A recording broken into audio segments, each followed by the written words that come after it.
It's so good to be here with my Inspire family. It's been 4 years, and I'm so happy to be back here. So happy to be back here with you. If you'd like to follow my actual Bible, Revelation chapter 3, we're going to get to that in just a second. If not, we've created some really easy to follow along with slides. A couple things before we get going.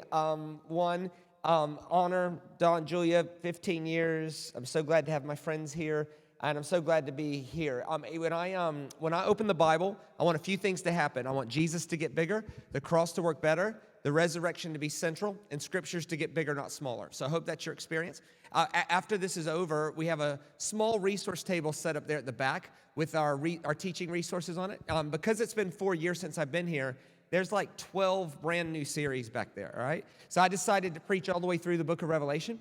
Primarily because I was too embarrassed for words for what particularly Pentecostals were putting on the internet about that book. I could not cope. And so instead of arguing with them on the internet, I just decided to teach through the whole book. And it's back there. Also did something new on the life of David. Also, the church leaders in Australia asked me to handle the whole sex and sexuality stuff. This is gonna sound like I'm making a joke, but my master's degree is in sex, okay? So I am a theoretical expert, all right? In theory, I'm the best at that.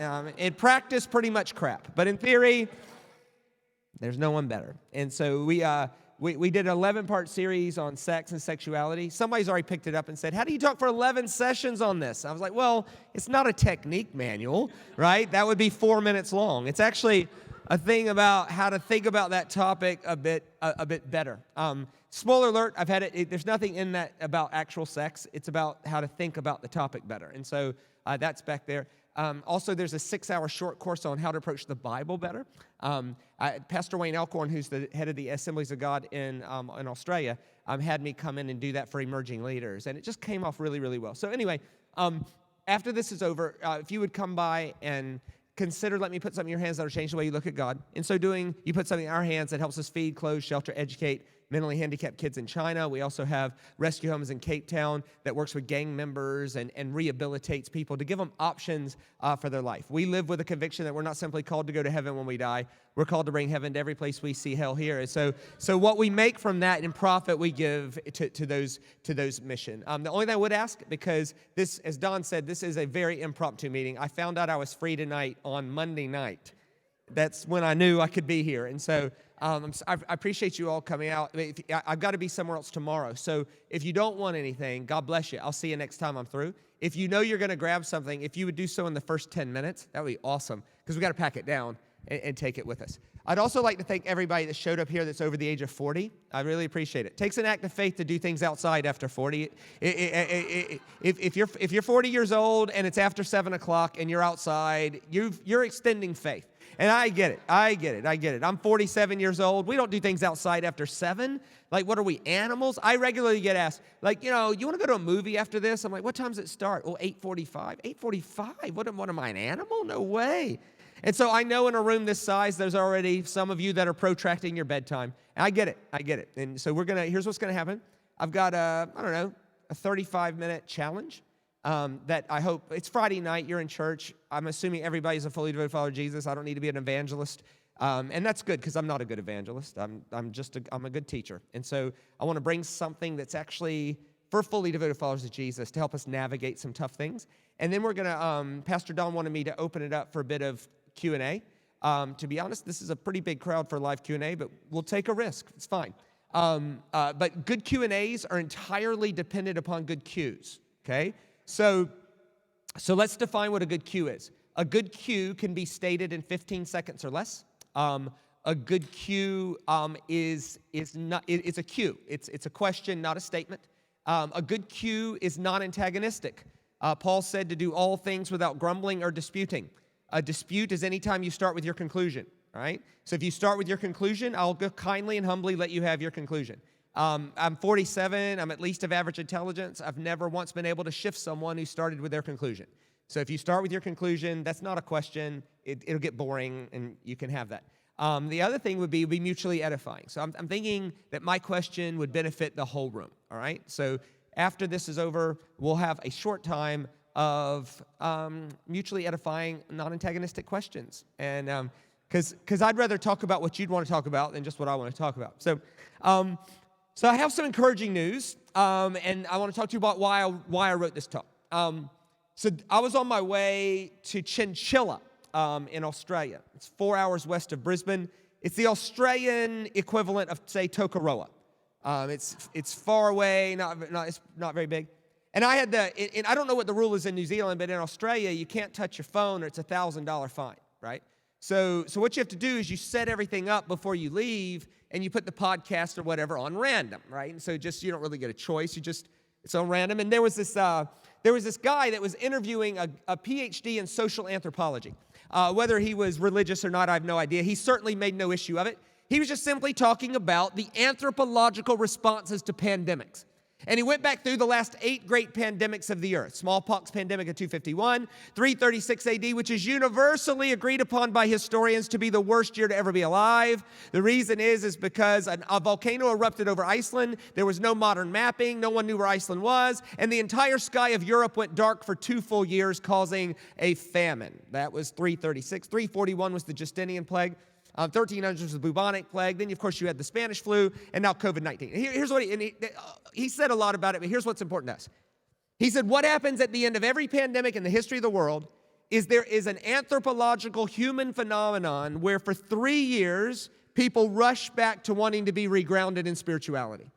What that means for us is that in America, it would be January 2023 to January 2026. In New Zealand, it'll be more now because America was free first. You gotta have some sort of corporate confidence, and people want to gather again. But so let's say from July 2023 to July 2026, what we should see is a once-in-a-lifetime rush of people wanting to be regrounded in the faith that they remember as a child. And here's the thing, if we give them the same answers that we gave them when they were kids, they're gonna leave again, right? Which means we have a once-in-a-lifetime opportunity to restore the beauty of certain words. Words don't matter. How we picture words working matters. And so a lot of times when people resist things, they're not resisting the thing they're saying, they're resisting the image behind it. Like I've never met anyone yet that rejected Christ. Not one. I have met people who rejected the image of Jesus presented to them. And if you take the time to listen to the image of Jesus presented to them, you'd realize you would reject that image too. This is why, if someone that doesn't know me asks me, am I a Christian? If they ask me if I'm a Christian, they don't know me anyway, right? But if they say, are you a Christian? My answer is always the same. I just say, I don't know. I don't know if I'm a Christian. And I just hold my face. And then I wait for them. And they'll say, what do you mean? It's a yes or no question. Are you a Christian or not? I said, it's not a yes or no question because I don't know what you think a Christian is. And so why don't you tell me what you think a Christian is, and then I'll tell you if I'm not. Because you don't know what you're saying yes to. You don't know what their primary images are. And the amount of times I've done that and someone tells me, well, I think a Christian is this, and I just go, well, in that case, then I'm definitely not that. Because words matter less than how you picture words working. Let me say what I mean. Let me tell you what I mean. Like, there's a way to say something true that will create untrue imaginations, okay? So I'll give you an example. I'm telling you beforehand, that way I'm not manipulating you. I'm fixing to say something true. It will definitely create a not true imagination. One day you'll stand in front of Jesus and he'll judge you. That's true. That's true. What's not true is the imagination I just created. In a Western world, everybody pictures a courtroom, and Jesus is this court judge. And he's deciding if you're in or out, guilty, not guilty, clean or unclean, right? And if you're over 40, those images got very toxic, right? When I was 7 years old, my Sunday school teacher told me that one day Jesus was going to put my whole life on a giant screen for everybody to look at. If you're over 40, you heard some version of that. It was a way of controlling you, right? It was a way of doing that. Well, first of all, how mentally unhinged do you have to be to say yes to a relationship to someone who tells you beforehand they're going to shame you in front of everybody? That's number one. Number two, how boring can you make heaven? My life's not that interesting now. Heaven is sitting around watching people's lives? That would be terrible. 13.7 billion people have lived with an average lifespan of 50 years. That means the first 650 billion years of eternity is watching people's lives. That would be frankly horrible. Strap in, everybody. Next up, Methuselah, right?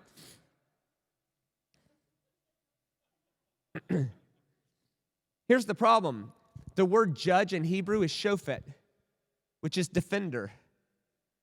Psalm 84, God is the judge of the orphan. Why is God judging orphans? You guilty orphans.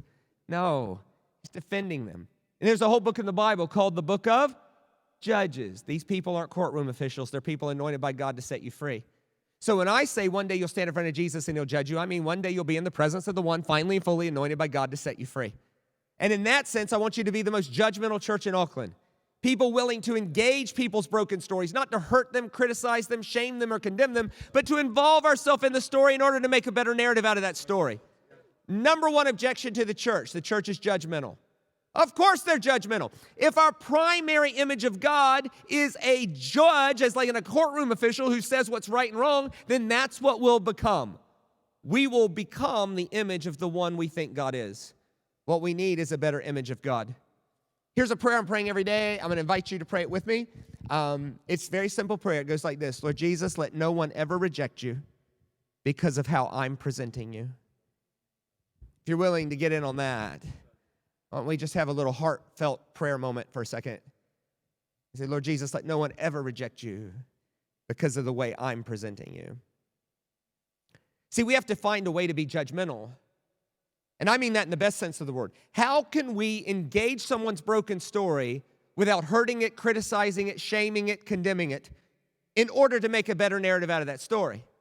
We need a technology or a mechanism to allow us to do it. Can you imagine a world where Christians were not carrying the pressure of fixing every ill in the world? How much better would Facebook be? Do not do this right now. I'm making a point. If we all pulled up Facebook right now and just started looking at our news feeds, how many seconds would go by before a Christian posted something that made us incredibly embarrassed? That's what we got to avoid, is people rejecting Jesus because of the way we're presenting him. And the problem is Christians have found themselves in an untenable place. Jesus said that they'll know you're my disciple by your love. They'll know you're my disciple by your love, not by your opinion about climate. Christians are not supposed to be known for their opinions about climate change. They're not. And frankly, we don't know anything about it. We want it to rain when it's dry. We want it to stop raining when it's wet. The end. Christians aren't supposed to be known for their opinions about sex. The Church of Jesus Christ is not called to be the mechanism by which all the complexities around people's sex problems get solved. They're not. And frankly, we don't know enough about it. We're supposed to be known for our love. We're not supposed to be known for whether we're labor or liberal or national or whatever the political parties are here. If you'd rather be known as a Republican than a follower of Jesus, I think you've missed the point. If you'd rather be known as a Democrat or a labor person or a liberal person or a national person than a follower of Jesus, I think we've missed the point. Like, Christians are not even supposed to be known for how right they are about the Bible. The church thrived for 1,800 years with people not even having access to the thing. Christians aren't supposed to be known, especially not for their amateur predictions of doom. Not supposed to be known for that. Look, have whatever conviction you want. Have it. Live by it. Heck, man, it might be best for your life. Think whatever you want to think about climate or sex or health or vaxes or doom or that Bible verse or sex, whatever, or politics. Some of you might even be called to politics. Go do it. Run for office. Have a conviction about it. Vote. Put it on a flag if you want. Just make it a little toothpick flag. Let the main flag be our belief in Jesus as evidenced by our love for our fellow man. Can you imagine how much pressure we would live less with if we could actually engage people's broken stories without taking the responsibility of fixing the whole thing? Imagine that. And can we just be honest? It's not working. Sitting across the table from people with broken stories, and our attitude is, sit there and we'll tell you everything that's right and everything that's wrong. Just not working. Is there a technology or mechanism that helps? And I think there is. And I think it's mentioned everywhere. And if you give me a few minutes, I want to show it to you. This is Revelation chapter 3, verse 20. He says, here I am. I stand at the door and knock. If anyone hears my voice and opens the door, I'll come in and eat with him and he with me. This is Jesus Christ, by the way. Giving a metaphor for, hey, I'm knocking at the door of your heart. If anybody wants to let me in, I want to come in and tell you everything that's wrong and fix it up. No. I want to set you straight on your politics. No. I want to teach you how to rant on the internet about every social issue on earth. No. Evidently, Jesus just wants to eat. Jesus has this profound trust and loving relationship, that the loving relationship itself is redemptive enough for God to be able to do what he's supposed to do in a person's life. Like, let's be honest, okay? This is real talk, okay? This isn't something I do on Sunday morning. This is like real talk, okay? This is stuff I would say to you. Have you ever been able to move someone with the persuasion of your words past the point that God had already prepared them to hear your words? I was very convicted by this because I'm a communicator. I'm up here every day of my life doing something. And there was this one time, Jesus is preaching, and it says he's preaching to 5,000 people, which is obviously a metaphor for a lot of people. No one was going 1, 2, 3, 4. And if you read his message, it's 5 minutes long. It's a devotional at best, a 5-minute sermon. And it says that by the end of the sermon, everybody walked out. That is shocking response. Just basic decorum would say, hear someone out for 5 minutes. No, they all leave. Jesus is irritated. He turns to his disciples and says, you going to leave too? And they're not profound. You would expect them to go, no way, bro. No way. We're all in on how you see the world, how you see God, how you apply Scripture. We think it's the best. They don't say that. They say, no, we're not going to go anywhere because we don't have anywhere else to be. Which is a bit like your wife asking you, why'd you marry me? And your only answer is, well, the other chick was ugly, right? And then one of them says, we don't have anywhere else to be, but we don't want to be Johnny Raincloud here, bro, but they didn't buy what you were selling. And Jesus says, I know. But if my Father hasn't prepared their heart to hear what I'm saying, who am I to try to convince them?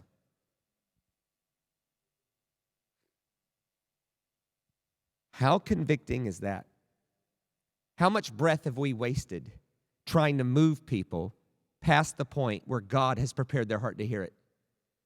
I mean, Christians today bark at people with Bible verses, and the people they're barking at have no emotional connection to the Bible. Hello. People say, I just don't know what people want today. Are you kidding me? People want what they've always wanted. They want to belong authentically. That's what they want. That's all they want. And the world's the best it's ever been. Don't ever buy into the lie the world's getting worse. What a load of crap. The world's not getting worse. As a matter of fact, nothing's worse than 100 years ago. You don't judge success on a plotted point. You judge success on a trajectory line, right? Like if I said to you, I have $1 million in the bank and zero debt, would I be winning or am I losing? The answer is you can't possibly know. I've only given you 1 point. If I said, hey, I inherited $100 million from my rich uncle, and I'm an idiot, and I'm down to my last $1 million, well, I would be losing. But if I started with nothing and just became a millionaire, I would be winning. So two people could be at the exact same plotted point, and one be winning and one be losing, because you can't judge success on plotted points. You judge success on trajectory lines. And the world's better than it's ever been. Why? Because Jesus didn't come into the world to destroy the world, but to save it, to rescue it, to restore it all to its original beauty. And he's doing a really good job. If you're a nerd and need to read anything, you can read the 652-page masterpiece by Tom Holland, Dominion. He's a historian that talks about why the world's better because of the cause of Christ in the world. And he's not a Christian, by the way, because of the image of Christ presented to him. You could read Thomas Cahill's The Desired Everlasting Hills. You could read, I can't think of the guy that wrote, John Dickham, who wrote the Bullies and Saints. But just brilliant works about how the world's getting better. And that's obvious. It's obvious the world's better. You don't look convinced, so let me prove it. Would you rather be a woman today or 1950? Yeah, if this will take you that long to figure that out, it's going to be a long sermon. Would you rather be a woman today or 1950? Today. It's not even close. Or 1850 or 1550. Would you rather be black today or 1950? Oh, Lord, or 1850 or 1550. Is God done redeeming race and women's relations? No. Is it better? Yeah. Would you rather go to the dentist today or 1950? It's not even close. Number one selling cough medicine in 1900, this is true, it was legal, was liquid heroin. It was legal and incredibly effective. It's like, oh, look, Billy's not coughing anymore. Matter of fact, Billy's not doing anything anymore. Everything's better. 8 months ago, I had a colonoscopy. I'm so glad it was 2023 and not 1953, where they took something like this and just shoved it up your butt and had to look around. You know, it was like, all right, buddy, just breathe through it. Breathe through it. Breathe. I know it hurts. I know, relax.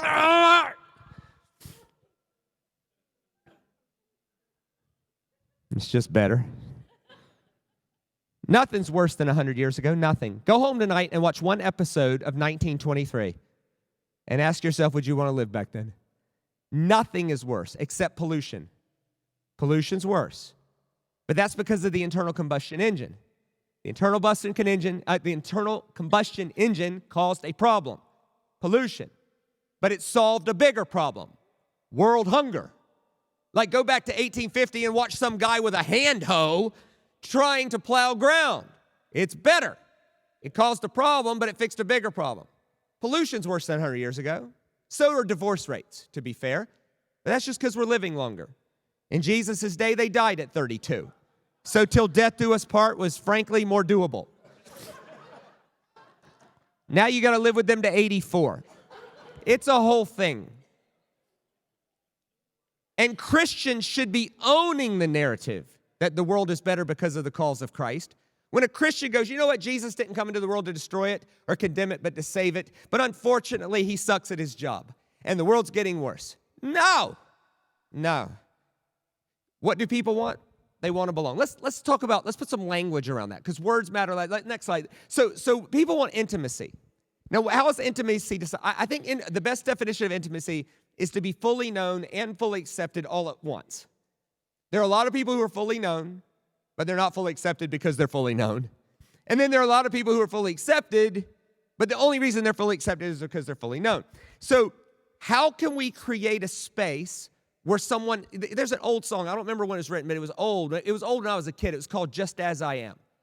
The part of the invitation of that gospel was, hey, there is a space where just as you are, brokenness and all, flaws and all, issues and all, you can come and belong and have relations. That's what people are looking for. A space where that can be.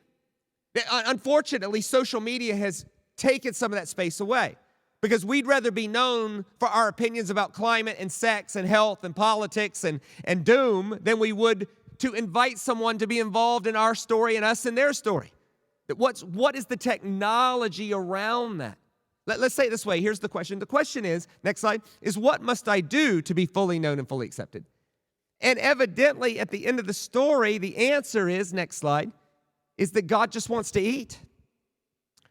If you'll let me be in your life, I'll come in and sort everything out. No, Jesus had this profound belief in loving relationship that was enough. The technology that I'm speaking of is the table. The historian Alan Creeder writes in his book, The Patient Ferment of the Early Church. He just got interested in why the church grew in the first 300 years when it was illegal. And he says that the primary image of the church should not be the cross. It should be the table. Because the way the church grew in the first 300 years was table fellowship. They changed the world with it. Roman Empire had a 9-layered class system. And the way Christians changed the world was if you were class 1 and class 2, you ate at the same table with class 8s and class 9s. I never knew this. I'd read it in the Bible, but I didn't know what it was. Paul said, greet each other with the holy kiss of peace. I didn't know what that was. I'm just glad we didn't do it, right? Like, I don't want to kiss you, right? I don't want you kissing me. You just keep all that stuff to yourself. But the reason that changed the world is when you ate together at the end of the meal, the class 1s and 2s would kiss the class 8 and 9. In other words, it was saying to the whole world, we believe that there's one Christ holding the whole thing together, which means you can't treat women worse than men. You can't treat blacks worse than whites. You can't treat the poor worse than the rich. You can't do that. There's one God holding the whole thing together, and that changed the world. And the technology of that was the table. The table was the place you could go Hey, you're a Democrat? You're welcome. You're a Republican? Welcome. You're labor? You're liberal? You're national? You believe in climate change? Oh, you don't believe in climate? It was a place where you could come and you weren't trying to fix everybody. You just acknowledged the one God holding the whole thing together. That's the technology we got to get back to. Quick 30 seconds of Bible nerddom, okay? Next slide. Here are 5 related words, all right? So a shul is a meal. A shulchan is a table. So you eat a shul on a shulchan. So shulchan is a table, but because ancient Hebrew only had 8,000 words, one word had to mean a lot of different things. So shulchan was table. It was also the word reconcile, right? Without one letter difference. It was also a lambskin. The reason is because in Egypt they didn't have an actual table, so when they killed a lamb, they'd wash the skin and it became a picnic blanket. It was the original table, was a lambskin. So in like Psalms where it says, we all know it's the blood of a slain lamb that brings reconciliation. You could easily translate that. We all know when a lamb gets killed, we finally have a table to eat on. Either way, right? And related word, shalak. Shalak was forgiveness, or to remove weight from somebody, to remove the debt. Essentially, the table was lay aside the weight, get a clean slate. Here's what the technology table does, and I think we got to get back to this. I think it will save the church if we could. It's hey, we have a mechanism by which I'm not going to try to fix you, and you're not going to try to fix me. You can lay aside the weight, get a clean slate, and we just want to be involved in your story. It's that. It's reconciliation. Oh, and by the way, this is all over the Bible, if you're wondering. Actually, let's start with Jesus. What a better way to start. To Jesus, the table was primary, even over worship. Check this out. This is Matthew chapter 5. Therefore, if you're offering the gift on the altar and there you remember your brother has something against you, leave your gift there in front of the altar. First, or primarily, go and be reconciled. In his world, that's a table. Go and have a meal. Go and be reconciled with your brother. Then come back. And in other words, what difference does it make if you're worshiping God with all your might if all the world sees is us in conflict? What difference does that make? The meal was primary, even over worship. Here's Paul's thoughts on it. Check this out. Therefore, if anyone's in Christ, he's a new creation. The old is gone, the new has come.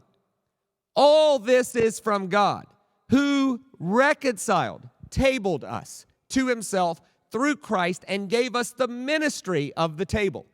Gave us the ministry of reconciliation. That God was that God was reconciling the whole world to himself in Christ by choosing not to count men's sins against them. What's the table? The table's a place where we humble ourselves and by choice don't count the perceived flaws against the other person. Can you imagine a world like that? I mean, to Jesus, conflict resolution 101 was always see yourself as having the log in your eye and see the other person as having the speck. Think hard. Are Christians known worldwide for admitting their own logs or for pointing out the speck in others? That shuts the table down. By choosing not to count, and he then committed to us the message of the table. Reconciliation. This is literally a pattern throughout Scripture. I'm going to show you a few examples. I'm going to spend about 1 minute on each one. It'll be like a rapid-fire overview, and you'll see it in the whole Bible. Next slide. So there's this guy named Abraham, and it's World War I, and 4 kings are fighting 5, and they're vying for Abraham's resources, and Abraham has this counseling session with a guy named Melchizedek. And he says, who should I choose here? Melchizedek says, there's a better choice. Don't choose sides. Invite both sides to a table and be reconciled together. Later in the same story, Abraham had all of this promise from God, and then none of it happened, right? So God promises all this stuff, and it ends up being a disaster for a very long time. He ends up in Egypt. He ends up in a famine. His wife ends up in Pharaoh's harem. It's just a disaster. And he's wondering, will God's promise ever come true? And it says he's in a tent sitting at his front door. And he says in the distance, he sees 3 strangers that he never met. And he ran out to them. And he ordered his whole house to start the wheels going, to get these people a world-class meal. And that's when he started to see something happen. Why? Because how could you ever expect to be a blessing to the whole world if you can't even be a blessing to the 3 people in front of you that you know nothing about? There's a guy named Jacob, and Jacob abused the table. He took something that was supposed to bring reconciliation, and he used it to trick his brother. That's not okay.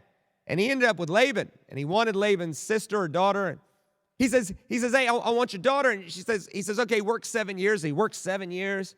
And he ends up with the wrong daughter, which leads to all kinds of questions like how many mushrooms and alcohol, how much of that has to be involved for you to work 7 years and end up with the wrong chick, right? Strange, unless she was a twin, which is a whole different set of cool, but nonetheless. And so Jacob's running from Laban, Esau's coming, and you have this conflict sandwich. And instead of fighting, they all have a good idea and say, why don't we just eat together and lay aside the weight and get a clean slate?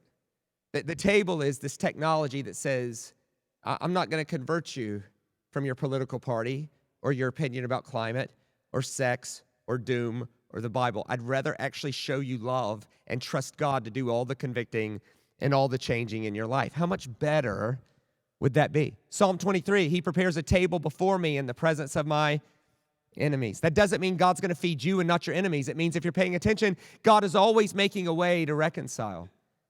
There's a guy named David, and he has an encounter with a guy named Mephibosheth. And Mephibosheth's crippled because the world's better. We can fix broken legs today. Back then, the nurse fell on the poor guy, and his legs were crippled. David invites him to his table to eat. A potential heir, says he restored. If you go 2 slides forward for me. Yeah, keep going. Sorry, keep going. Oh, no, back one. Good job. My bad. Don't be afraid, David told him, for I will surely show you kindness for the sake of your father Jonathan. I will restore to you all the land that belonged to your grandfather Saul. He was the king, that's a lot. And you will always eat at my shulchan, my table.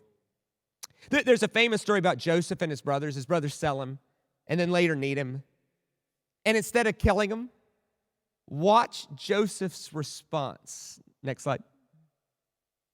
Yeah, and next slide. Then Joseph hurried out, for his compassion grew warm for his brothers. And he sought a place to weep, and he entered his chamber and wept there. And then he washed his face and came out, and controlling himself, he said, serve the meal, the shul. Joseph's response to great injustice was, you want to eat? Next slide. There's Passover. God's been quiet for 400 years, and his first command is have a meal together. In other words, before we get out there, I need you to sort out all your conflict in here. Passover. Oh, by the way, years later, Jesus is serving Passover. If you didn't know this, what we call the Lord's Supper is a reenactment of Passover. I was in a Q&A the other day at a very big church. And the lady said, Shane, this church serves communion to children. I said,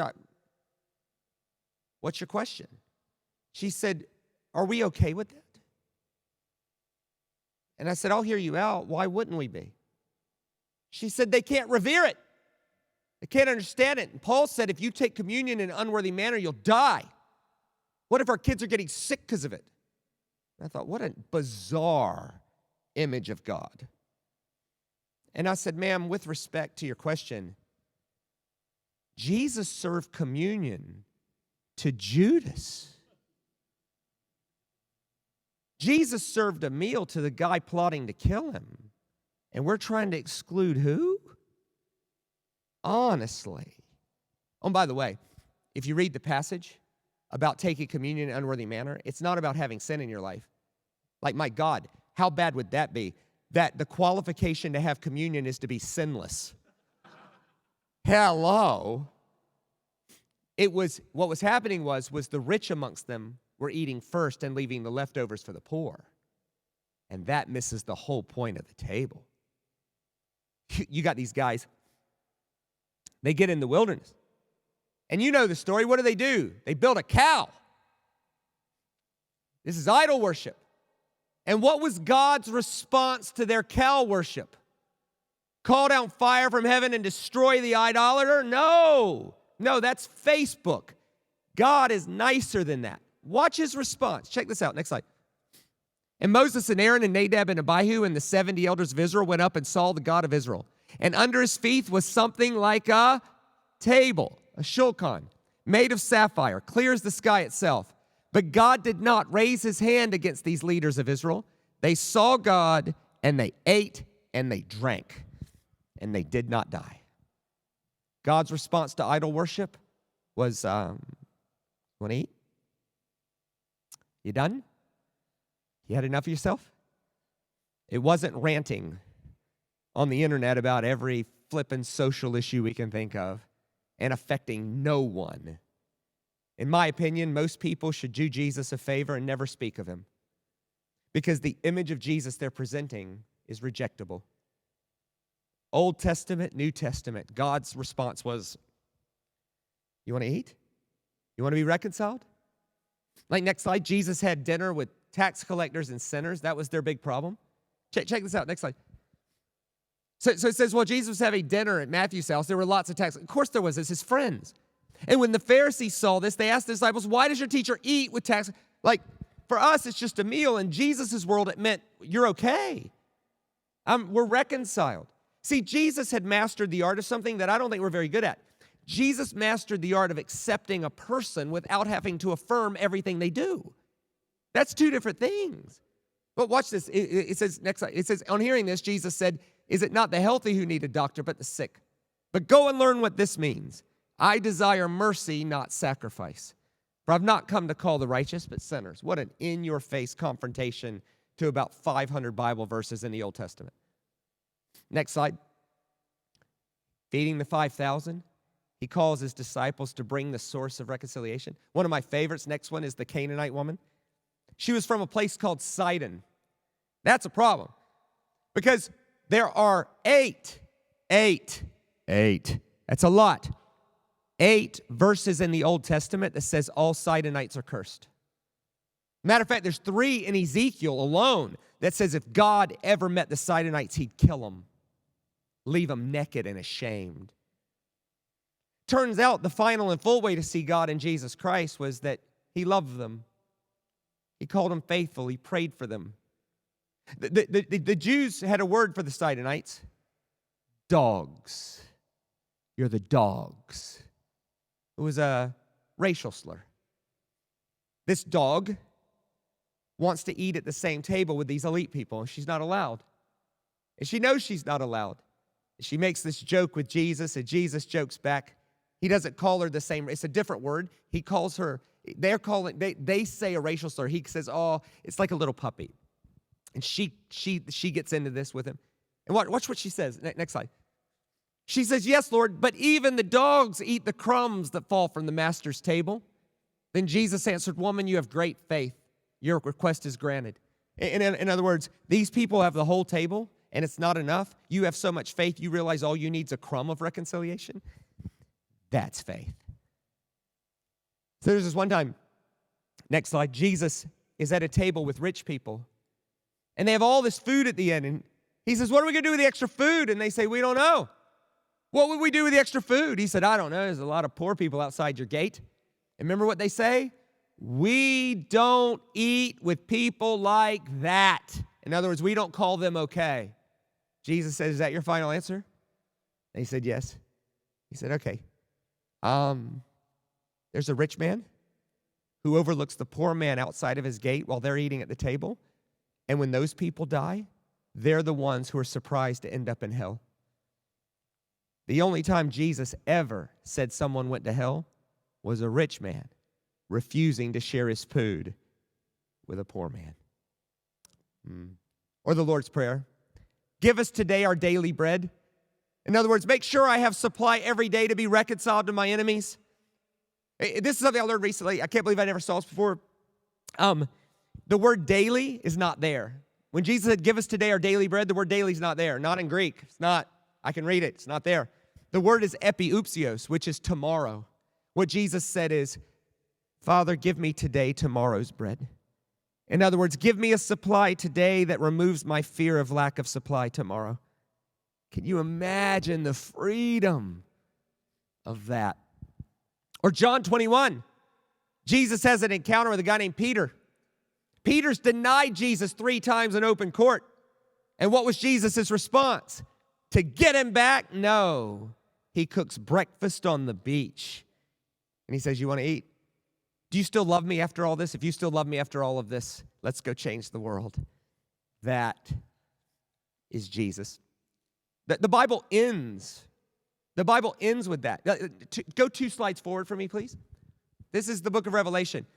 And the angel said to me, write this, blessed are those who are invited to the marriage supper of the Lamb. The Bible ends with God's invitation. You want to eat? That shouldn't surprise us. From beginning to end, anytime someone had a flaw or a problem or a sin, God's response was, you want to eat? For God, there was this technology of the table. I told them I didn't need this because I thought it was a pulpit, but upon further review, I should have had this over there because it's a table. A professional would have noticed. It was this invitation to be reconciled. For a Friday night of Christian leaders, can we just stop and ask the question, how are we doing with that? Jesus committed to us the ministry of the table. Have we rather preferred our own opinions about social issues than inviting the broken to a place where they can lay aside the weight and get a clean slate? Here's the end of the book. Next slide. Down the middle of the great street of the city, on each side of the river stood the tree of life, bearing 12 crops of fruit, yielding its fruit every month. And the leaves of the tree was for the healing. In other words, at the end of the book, in front of the throne of God, there's this steady invitation to eat. Now, great sermons aren't meant to be agreed with, nor disagreed with. They're meant to be wrestled with for application. So let's wrestle. Next slide. When is the last time you responded to the Lord's knocking? Again, see ourselves as the plank and them as the speck. I've heard Christians go, oh, they just need to respond to God. Maybe, but hang on. When's the last time we responded to God? This is the misnomer. People say, oh, we need to get back to the days where people went to church. That would make the world better. No, it didn't.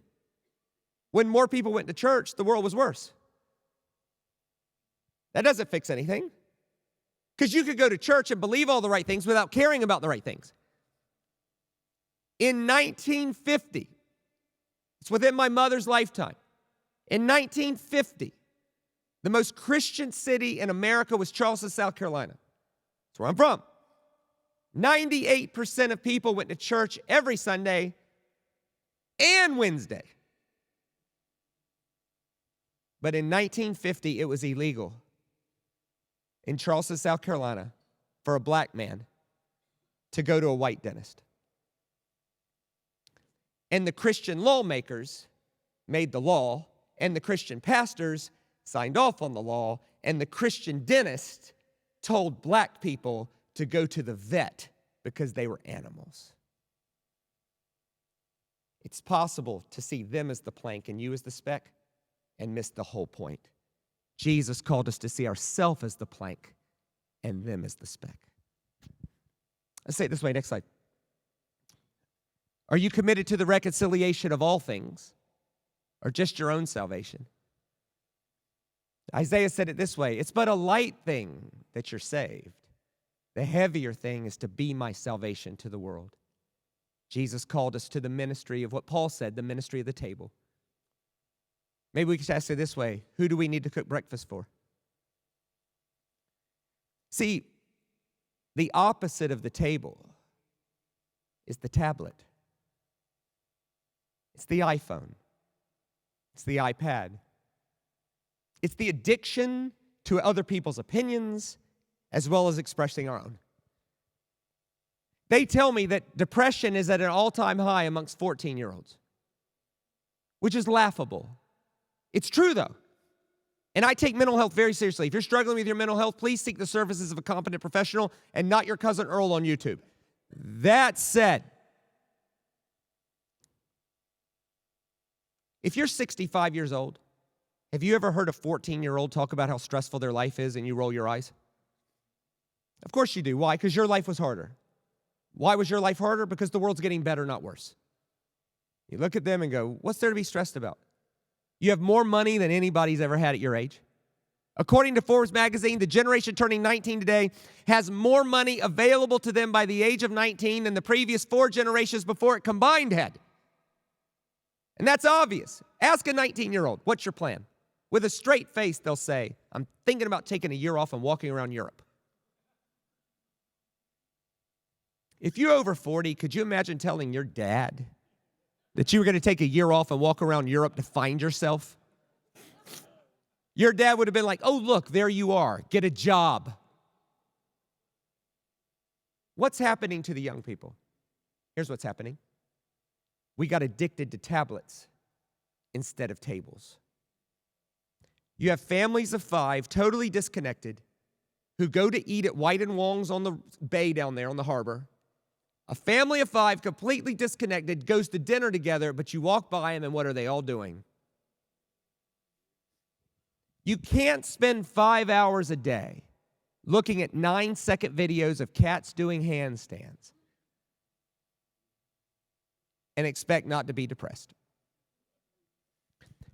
We've traded genuine connection of fully known and fully accepted for either an expression of our opinion or the overactive intake of other people's opinion.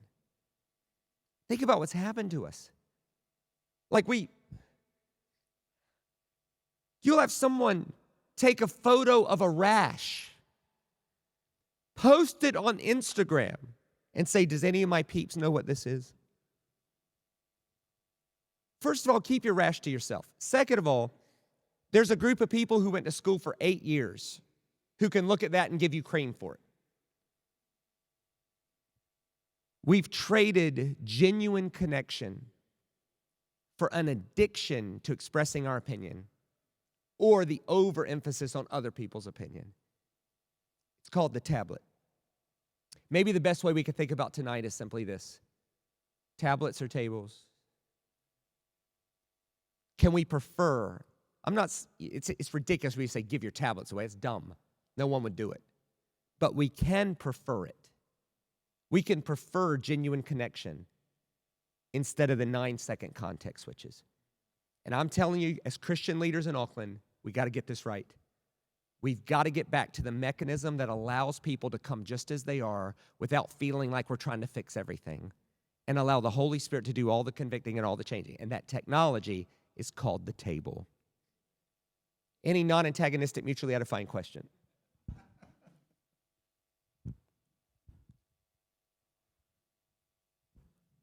Thank you. Thank you.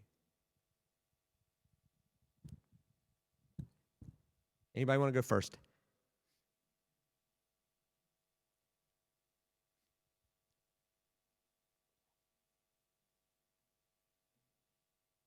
Go ahead, sir.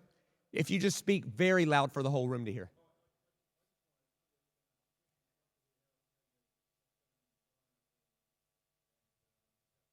Yeah, no, it's going. Thank you for asking. It's going very well. We were able graciously to keep all of our commitments through the whole COVID season.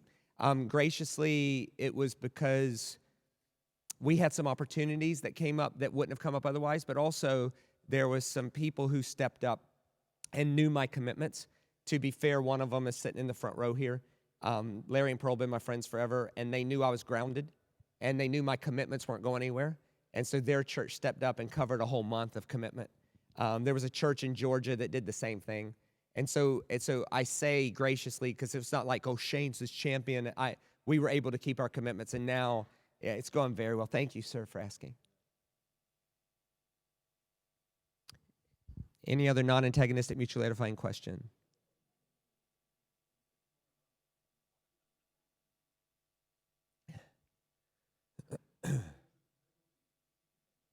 Well, I think if you're asking that metaphorically, I think it should welcome anybody. Let's ask it another way. Is there any issue important enough that we should let it solely stand in the way of someone's journey with Jesus? I can't think of any. I'm open to your thoughts, but I can't think of any. I had a good friend of mine who got so moved by this. He was pastoring in Detroit, and he did a survey of his community, and he found that most people would never go to church for whatever reason, largely because they rejected the image of Jesus presented to them. So what he did was, he heard my take on this, and he bought the lot next door, and he built a 65-foot by hand table, and they called it the Table of Reconciliation. And every week after Sunday service, they would invite their whole community to just come to the table. And here was the rule.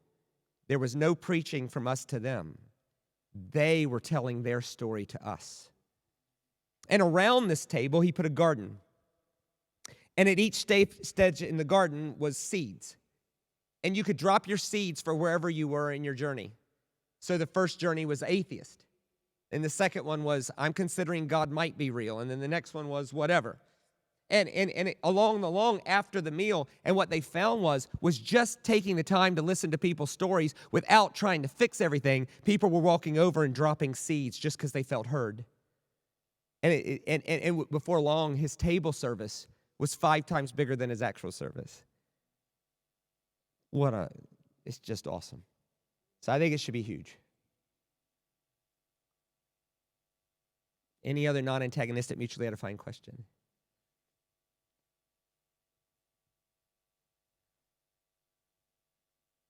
Great, just loud. Oh, I don't know. That's tie. I don't know. I like it all. I think anytime there's a meal where you get the chance to truly let someone be heard, there's a great wisdom in Lamentations. And it's hard to see it because it's a chapter apart. But I think this helps us. So, Lamentations is this poem about suffering. And the voice of God is nowhere in Lamentations at all. That's the point, because sometimes you go through great suffering feeling like God is absent. And in the book of Lamentations, there's the tension between 3 voices. There's a narrator who's like this emotionless fact teller. He's the guy that just says, I'm just telling the truth. Get over it. That's right, I said it. That's the narrator. Then there's a woman. And the woman, thank you for bringing the table. The woman is the humanization of a city that's been raped to death by Nebuchadnezzar. And then there's a man who is the humanization of the priestly system. And Lamentations starts out with this truth teller. You know, Christians who spout off on the internet, and if you challenge them, I'm just telling the truth.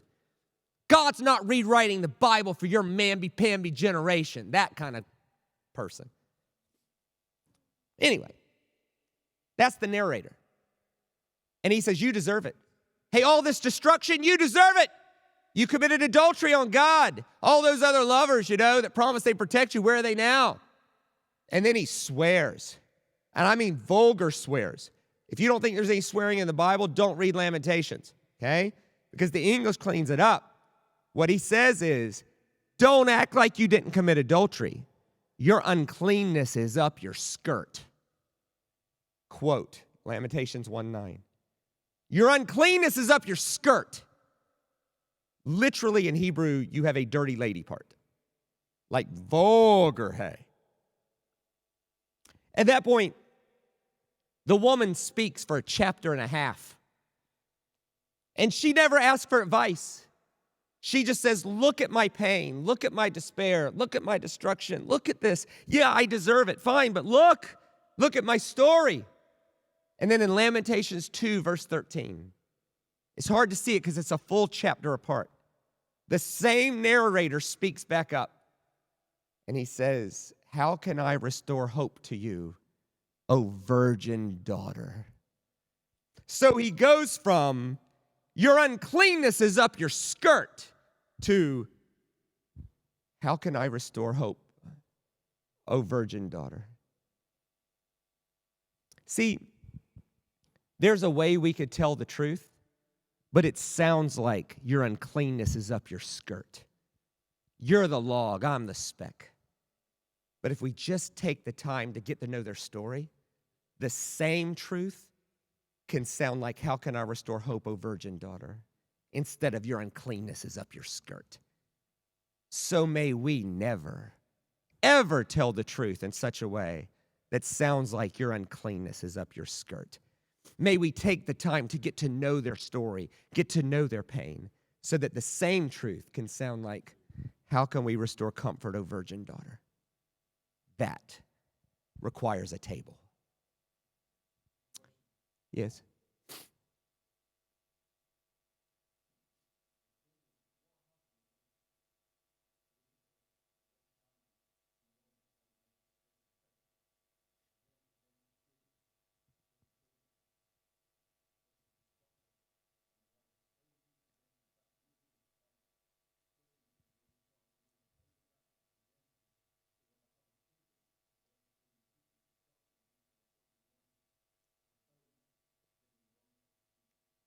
Yeah, well, I think step one is parents have to quit scapegoating their responsibility onto schools and the church. I think part of what empowered the whole thing was parents quit taking responsibility for their role in their children's development, and then someone stepped in. And I think in general, parents need to draw a line in the sand and own their own home instead of blaming the whole system. Like, these guys are pastors. Can you imagine a 15-year-old's mom saying to Larry or Don, your youth pastor failed. My 15-year-old just got pregnant, as if that's their fault. It's not their fault. I think parents need to own the sexual education of their children.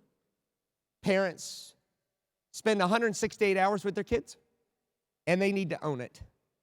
I think schools need to be organizations of higher learning with greatness in reading, writing, arithmetic, computer science, analytical thinking, and they need to leave the sex education to the parents.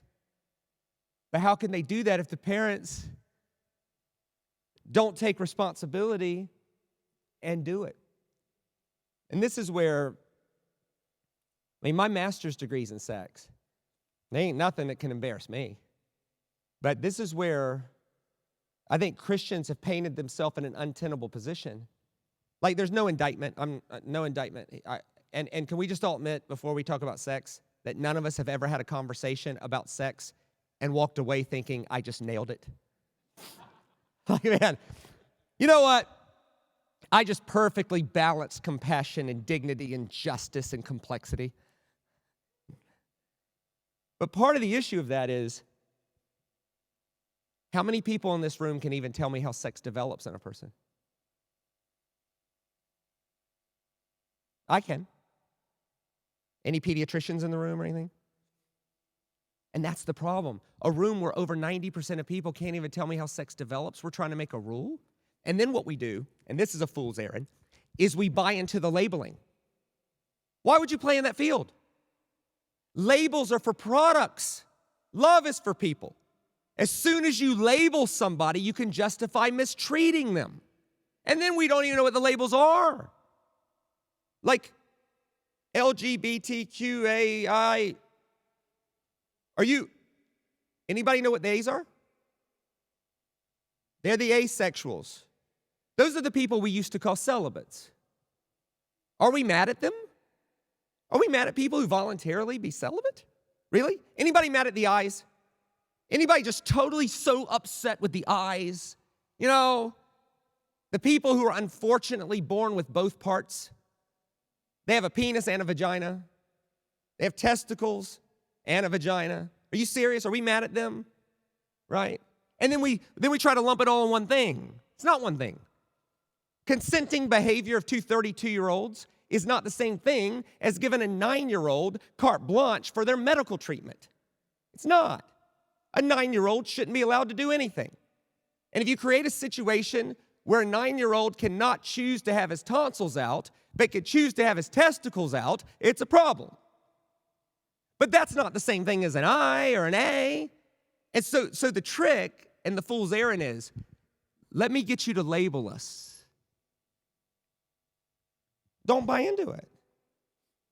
Labels are for products. Love is for people. But it starts with parents taking responsibility. And schools and churches admitting it is not our job to solve all the complexities around that issue. My God, can we just admit, even if it was our job, we're terrible at it? Anyway, I hope that helps. I'm going to have to cut this a little short just because I can feel my throat going away. And I've got to speak all weekend. So I could feel my voice leaving me.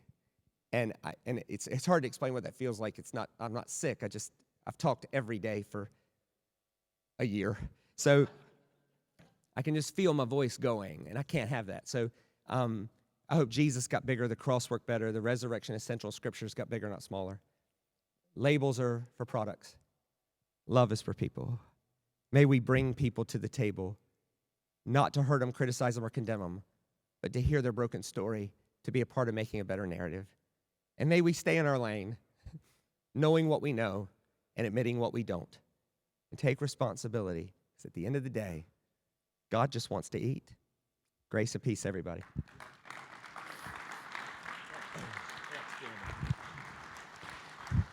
Hey, that was absolutely outstanding. Thank you very much, Pastor Shane. If you want to get some of his product, the table is right there, right now, ready to go. And I would suggest Robin's, in fact, got it underhand for you right now. So if you want some product, there you go. Have a fantastic night. Now, I just want to say 2 things before you go. Number 1 is tomorrow night is, thank you, Sound of Freedom. So let's get there on time, ready to go for that. If you need to know what's happening there, talk to Christy down the back there. If you haven't got a ticket yet, I think there's a few left. She's cringing a little. Oh, no, there's 20 left. Okay, we've got the entire theatre. So that's, I would be there if I were you. That's going to be absolutely fantastic. And there was one other thing I was going to, sorry? Oh, yeah. Hey, we've got baptisms this Sunday. That is going to be outstanding. Now, I can see Ken grinning already about it because he's so excited about it. And that's going to be an awesome morning. And I can't see Mia, but there's some people getting baptized on Sunday morning. If you're not baptized, then I'm going to encourage you, let us know tonight. There's nothing better than getting baptized and getting that deal done and coming out of that water, a new creation, brand new, going for God. And so that's what we need to do. And so that's happening this Sunday. If you know someone who needs to be baptized, let us know, hopefully before we get there, okay? God bless you. Have a fantastic night. We love you. Go get some great stuff to listen to.